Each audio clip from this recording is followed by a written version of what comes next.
तो MS word में आज हम लोग सीखेंगे पेज लेआउट टैब के पेज बैकग्राउंड ग्रुप के ऑप्शन का यूज, पैराग्राफ के ऑप्शन का यूज और अरेंज के ऑप्शन का यूज, है ना। सबसे पहले इसमें दिया हुआ है वाटरमार्क। वाटरमार्क का यूज क्या होता है, यदि आपको पेज में कोई भी टेक्स्ट को धुंधला में आपको दिखाना होता है तो उस तरह से वाटरमार्क ऑप्शन का यूज करेंगे। तो इसमें वाटरमार्क जो देख रहे हैं तो ये सब फिक्स है, जो कि पहले से इसमें जैसा टेक्स्ट शो कर रहा है वैसा टेक्स्ट यहाँ पर पेज में आ जाएगा। लेकिन हम लोग को क्या करना है, इसके जगह पर खुद से यदि कोई हम लोग को टेक्स्ट लेना है तो कस्टम वाटरमार्क का प्रयोग करेंगे। कस्टम वाटरमार्क में जाने के बाद क्या करते हैं, यहाँ पर कस्टम वाटरमार्क में दो प्रकार का वाटरमार्क होता है, एक पिक्चर वाटरमार्क और एक टेक्स्ट वाटरमार्क। पिक्चर वाटरमार्क में क्या होता है, कोई भी मतलब पेज में पिक्चर का वाटरमार्क शो करेगा। यहाँ से हम लोग पिक्चर वाटरमार्क मार्क लगा दिए, उसके बाद सेलेक्ट पिक्चर में जाएंगे और जो भी पिक्चर हम लोग को लगाना है उस पिक्चर को सेलेक्ट कर लेते हैं।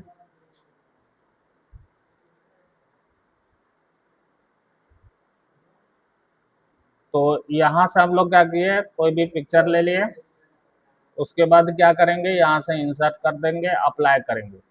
तो अप्लाई करने के बाद हम लोग का पेज में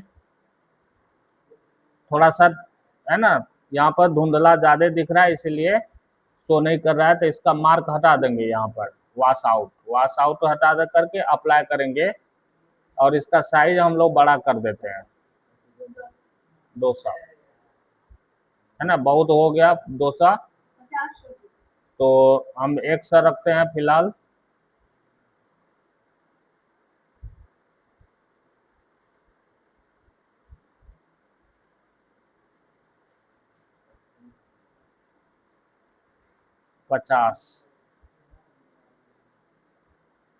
तो इस प्रकार से देख रहे हैं जो कि इसमें पिक्चर वाटरमार्क इस तरह से शो करने लगा। अब ये पिक्चर वाटरमार्क हो गया। इस आप पेज पर क्या कर सकते हैं, कोई भी टेक्स्ट को लिख भी सकते हैं, है ना। इसके ऊपर आप क्या करेंगे, यहाँ से लिख भी सकते हैं, आराम से इसके ऊपर लिख सकते हैं। ये पिक्चर वाटरमार्क हो गया। उसके बाद टेक्स्ट वाटरमार्क में क्या करते हैं हम लोग, फिर कस्टम वाटरमार्क में जाने के बाद यहाँ से टेक्स्ट वाटरमार्क में मार्क लगा करके उसके बाद जो भी टेक्स्ट लिखना है यहाँ पर हम लोग टाइप कर देंगे। जैसे हम लिख दिए सोनम,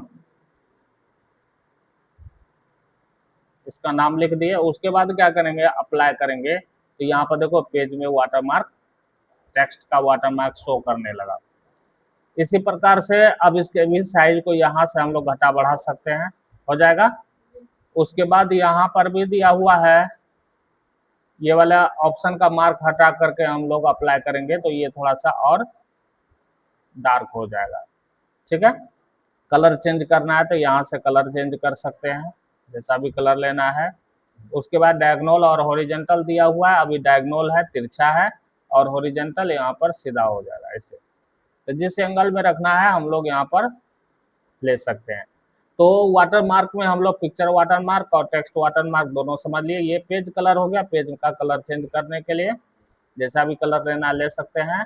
उसके बाद पेज बॉर्डर। पेज बॉर्डर दो प्रकार का होता है, यहाँ से एक स्टाइल वाला होता है और एक आर्ट वाला होता है। स्टाइल वाले में क्या होता है, जो ये लाइनिंग का स्टाइल लेना होता है तो हम लोग लाइनिंग का स्टाइल सेलेक्ट करने के बाद यहाँ से कलर लेते हैं, कलर लेने के बाद साइज लेते हैं, साइज लेने के बाद ओके कर देते हैं। तो ये हम लोग का स्टाइल मतलब लाइन वाला हो गया। उसके बाद आर्ट वाला लेना है तो आर्ट के लिए यहाँ पर हम लोग जो भी आर्ट को सेलेक्ट करेंगे वो बॉर्डर में आ जाएगा। तो हम ले लेते हैं यहाँ पर ये वाला। तो इसमें क्या होता है, जो ब्लैक रहता है उसका कलर चेंज कर सकते हैं और जो कलर में रहता है उसका कलर चेंज नहीं कर सकते हैं। तो अभी ब्लैक वाला का हम लोग सिलेक्शन लिए हैं, यहाँ से इसका कलर हम लोग चेंज कर सकते हैं। जैसे ये कलर चेंज हो रहा है, तो ये देखिए हम लोग बॉर्डर लगा दिए आर्ट का। अब इसमें हम लोग क्या करते हैं, अगर कलर वाला लेना चाह रहे हैं तो जो कलरफुल है, तो अगर जो कलरफुल है उसको हम लोग लेंगे तो उसका कलर चेंज नहीं होगा। यहाँ पर जैसे ये कलर अनहाइड हो गया, ठीक। इस तरह से। तो इसी प्रकार से हम लोग देख रहे हैं ये पेज बॉर्डर दो प्रकार का होता है, दोनों तरह से ले सकते हैं। उसके बाद पैराग्राफ में दिया हुआ है इंडेंट और स्पेसिंग। इंडेंट में क्या होता है, यहाँ पर लेफ्ट और राइट इंडेंट को सेट करना होता है। हम लोग होम टैब में जो इंडेंट यहाँ पर पढ़े थे, तो यहाँ पर क्या था, सिर्फ लेफ्ट इंडेंट को इंक्रीज करना होता था और डिक्रीज करना होता था। लेकिन यहाँ पर हम लोग क्या करेंगे, लेफ्ट और राइट दोनों इंडेंट को हम लोग सेट कर सकते हैं। यहाँ पर 1 ले लिए और यहाँ पर भी 1 ले लेते हैं। तो देखिए दोनों साइड से हम लोग का ये जो इंडेंट सेट हो गया है ना। उसके बाद स्पेसिंग दिया हुआ है, स्पेसिंग का यूज हो गया यहाँ पर जो आप कुछ भी टेक्स्ट लिख रहे हैं, उदाहरण के रूप में हम ले लिए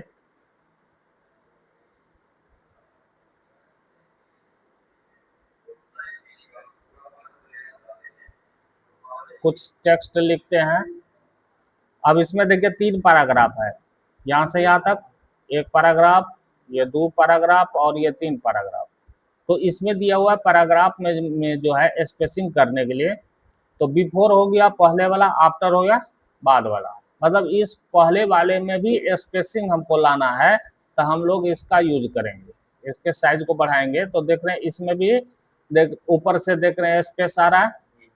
तो इस प्रकार से हम लोग पैराग्राफ के बीच का दूरी का जो स्पेस है उसको यहाँ से घटा बढ़ा सकते हैं।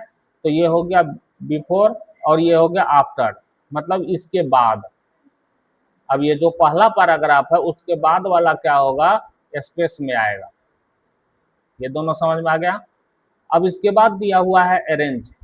अरेंज जो है सबसे पहले दिया हुआ है पोजीशन। पोजीशन का यूज क्या होता है, यदि आप यहाँ पर कोई भी शेप इंसर्ट करते हैं, शेप इंसर्ट करते हैं, तो इस शेप के पोजीशन को इस पेज के पोजीशन में सेट करने के लिए दिया हुआ है,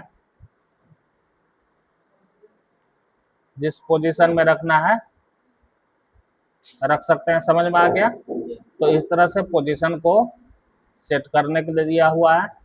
उसके बाद दिया हुआ है ब्रिंग टू फ्रंट। फ्रंट का यूज क्या होता है, यदि आप कोई भी एक से अधिक शेप बनाए हुए हैं, यहाँ पर हम लोग शेप ले लेते हैं, दूसरा भी शेप ले लिए, एक तीसरा भी शेप ले लेते हैं, शेप ले लिए। इसका कलर हम लोग चेंज कर देते हैं, इसको रेड दे दिए, इसका कलर ग्रीन कर देते हैं और इसको ब्लू कर देते हैं। अब देखिए यहाँ पर आप तीनों को एडजस्ट कर दीजिए। अभी सबसे पीछे कौन है, रेड वाला है। तो रेड वाला जो है उसको हमको फ्रंट में लाना है। तो यहाँ से हम लोग क्या करेंगे, ब्रिंग टू फ्रंट पर क्लिक कर देंगे तो सबसे वो फ्रंट में आ जाएगा। समझ रहे हैं। उसके बाद दिया हुआ है यहाँ पर ब्रिंग टू फॉरवर्ड, मतलब जो एक स्टेप ऊपर लाने के लिए। तो जैसे सबसे पीछे जो है उसको एक स्टेप ऊपर लाएंगे तो एरो और रेड के बीच में है ना, ये ओवल और एरो के बीच में हो जाएगा। हुआ, समझ रहे हैं। उसी तरह से ये हो गया bring in front of text. यदि कोई आप टेक्स्ट के पीछे छुपा हुआ है तो उसको फ्रंट पर ला सकते हैं, यदि आप यहाँ पर लिखे।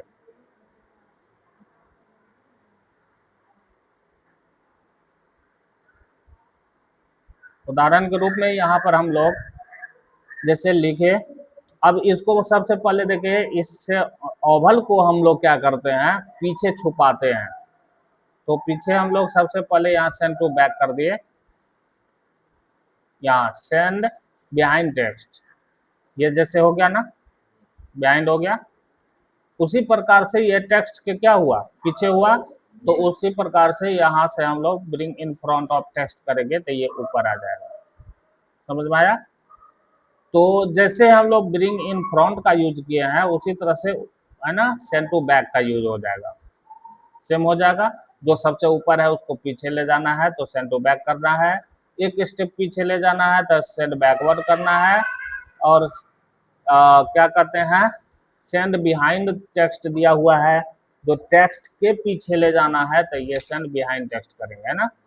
उसके बाद दिया हुआ टेक्स्ट वार्पिंग। टेक्स्ट वार्पिंग का यूज क्या हो गया, जैसे ये टेक्स्ट हम लोग का लिखा हुआ है, यहाँ पर जैसे जो हम लोग शेप लिए हैं वो शेप इसके पीछे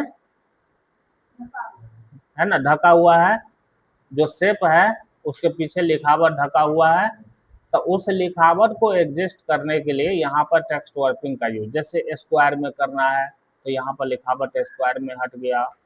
उसके बाद दिया हुआ टाइट, टाइट में क्या होगा, जिस आकार में ये शेप है उसी आकार में लिखावट को भी कर देगा, है ना, जैसे ये गोला है तो ये गोला कर दिया। उसके बाद दिया हुआ है बिहाइंड टेक्स्ट, मतलब आपको टेक्स्ट के पीछे, उसके बाद इन फ्रंट ऑफ टेक्स्ट, फिर फ्रंट में आ जाएगा, लिखावट छुप जाएगा। उसके बाद यहाँ से टॉप एंड बटन, ऊपर और नीचे, है ना। उसके बाद दिया हुआ थराओ पहले जैसा। फिर उसके बाद दिया हुआ है एडिट वर्ब टेक्स्ट। तो अब इस तरह से एडिट करके हम लोग इसको क्या कर सकते हैं, यहाँ से जैसा आकार हम लोग को देना है, मतलब जिस प्रकार से लिखावट को हटाना है हटा सकते हैं। फिर दिया हुआ है यहाँ से मोर लेआउट ऑप्शन, यहाँ पर इसमें ऑप्शन दिया हुआ है, यहाँ से इसका सेटिंग कर सकते हैं। फिर हमको स्क्वायर में करना है, स्क्वायर में कर देंगे। ये समझ में आ गया। उसके बाद दिया हुआ है अलाइन सेंटर। अलाइन सेंटर का यूज क्या होता है, जैसे हम लोग को क्या करना है, इसको लेफ्ट ले जाना है, सेंटर ले जाना है ना, राइट ले जाना है, टॉप ले जाना है ना। इसी प्रकार से यहाँ पर देखिए अभी मार्जिंग है, मार्जिंग पर ले जा रहा है, अभी मार्जिंग में ही जा रहा है। जैसे हम लोग यहाँ पर लेफ्ट ले गए तो ये मार्जिंग जितना दिख रहा है उतना ही पर ये रुका हुआ है। अगर पेज में हम लोग लगा देते हैं तो अगर लेफ्ट करेंगे तो ये पेज भी दिखाएगा, जहाँ पेज जिसका लास्ट है वहाँ ले जाएगा। बात समझ रहे हैं। तो मार्जिन के अनुसार से इसको हम लोग को क्या करना है, अगर अरेंजमेंट को सेट करना है तो मार्जिन में रखेंगे, और पेज के अनुसार से सेट करना है तो पेज में मार्क लगा के रखेंगे, ठीक है। उसी प्रकार से यहाँ पर सब आपका डायरेक्शन दिया हुआ है, अरेंजमेंट दिया हुआ है, जिस अरेंजमेंट में रखना है रख सकते हैं। उसके बाद दिया हुआ है यहाँ पर ग्रुप। ग्रुप का यूज होता है जब एक से अधिक हम लोग कोई भी शेप तैयार किए, तो इसको एक साथ हम लोग को बनाने के लिए ग्रुप का यूज होता है। तो सबसे पहले कंट्रोल के साथ, जैसे ये ऊपर वाला का भी सिलेक्शन कर दिए हैं, और ये बैक वाले का सिलेक्शन हमको करना है कंट्रोल के साथ। कंट्रोल दबा करके इस पर क्लिक कर देंगे तो ये दोनों का सिलेक्शन हो गया। जब दोनों का सिलेक्शन होगा तो ग्रुप हाईलाइट हो जाएगा।